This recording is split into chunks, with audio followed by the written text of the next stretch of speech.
In this clip, there's obvious tension between DiVincenzo and Rick Brunson, Jalen's father, which escalates into a verbal spat.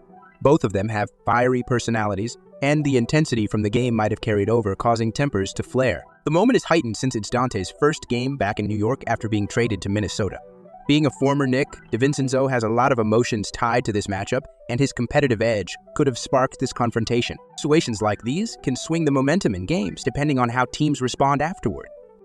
There was also a clip of you saying thanks for the trade. I didn't say thanks for the trade. Oh, what did you say? I didn't say thanks for the trade. It was about to finish. I was joking with Tibbs about not being able to finish in a long time. I wasn't talking to Tibbs. I saw the clip. I wasn't talking to Tibbs. I didn't say anything about the trade. Hurt by the trade, but once he processed those feelings, having been traded before, he talked to Julius and started to become excited. After the game, DiVincenzo clears up the situation, explaining his side of the interaction. It seems like it was more of a heat-of-the-moment thing, likely misunderstood from the outside. However, these kinds of incidents are part of the intensity and competitiveness in the NBA. Donte's return to New York already had a storyline, and this adds another layer to it. His explanation gives insight into his mindset and helps neutralize any potential media blow-up over the incident. What could have been blown out of proportion instead serves as an illustration of passion during high-stakes matchups. He's still with it. It's there. In this moment, DiVincenzo makes a statement to the Knicks bench, a verbal jab that likely refers to their defensive decisions or how the game has been managed. This quote shows Donte's confidence, maybe even swagger, especially since it's his first game back in New York post-trade. He's sending a message that he's still a threat, even on a new team. Talking trash is part of NBA culture, and this comment could either fuel his own team's energy or get under the skin of the Knicks players, particularly Jalen Brunson, his former Villanova teammate. There, make that vision a little bit harder. We talked about the coaching staff challenging him, but sometimes it's about effort and saying, "I'm okay. I might get screened, but I can keep fighting, keep working." DiVincenzo takes a leadership role here, offering guidance to Rob Dillingham, a young guard. As an experienced NBA player, Donte's mentorship is crucial for a player like Dillingham, who's still developing his game. Past experiences, his ability to play multiple roles, defensive stopper, playmaker, and shooter, makes him an ideal mentor. This scene shows the behind-the-scenes work that often goes unnoticed in player development. Donte's advice and presence could help Dillingham adjust to the professional pace and intricacies of the NBA. And Minnesota working on the game. DiVincenzo for three and connects. DiVincenzo pull-up, three-ball, got it.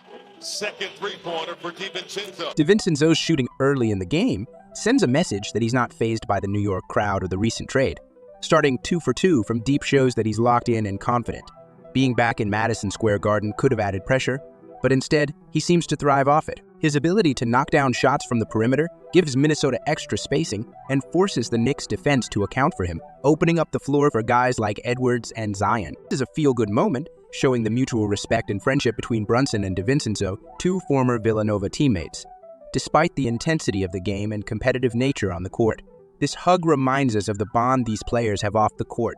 It's a fitting way to end the match's tension and drama, with both players acknowledging each other's efforts.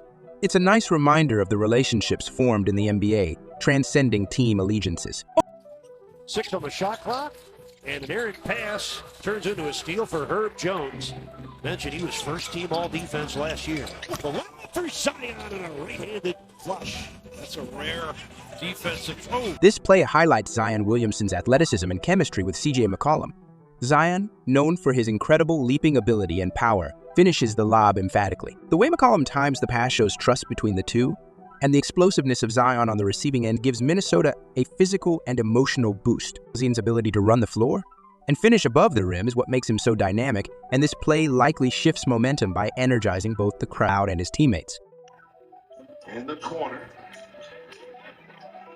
Brunson and Edwards. Edwards all over him. The fadeaway for Brunson won't go. Another off. In this clip, Edwards locks in defensively on Jalen Brunson, treating the possession with a sense of urgency you'd expect in a Finals Game 7. Edwards, known more for his offensive prowess, showcases his defensive abilities here. His intensity, lateral quickness, and focus make it tough for Brunson to find space. This level of effort on defense is what separates good players from great ones, and Edwards embracing this role might signify a leap in his development as a two-way player. Brunson, a master of footwork and change of pace, has his hands full trying to shake Edwards. Edwards adding the floater to his arsenal is a significant development.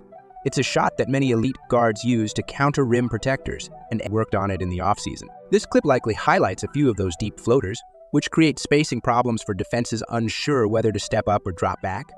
8 for 12 from downtown. He's up short.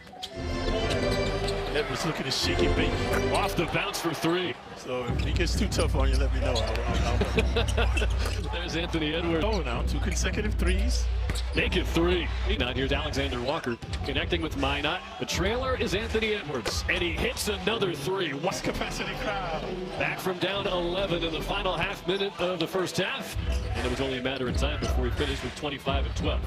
Edwards has not cooled off. Alluded to it there, Clyde. The Timberwolves were on his short list when he wound up signing with the Knicks before last year. It's quickened. Back door wide open. Nobody home. Anthony Edwards has skills.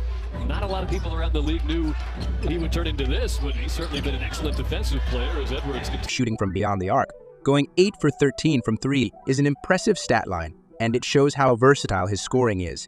Not only is he attacking the rim, but his three-point shot is falling at an elite clip. This kind of performance puts immense pressure on opposing defenses, as they can't just sag off and expect him to miss. The efficiency, scoring volume, and limited minutes all point to an explosive, game-changing outing from Edwards.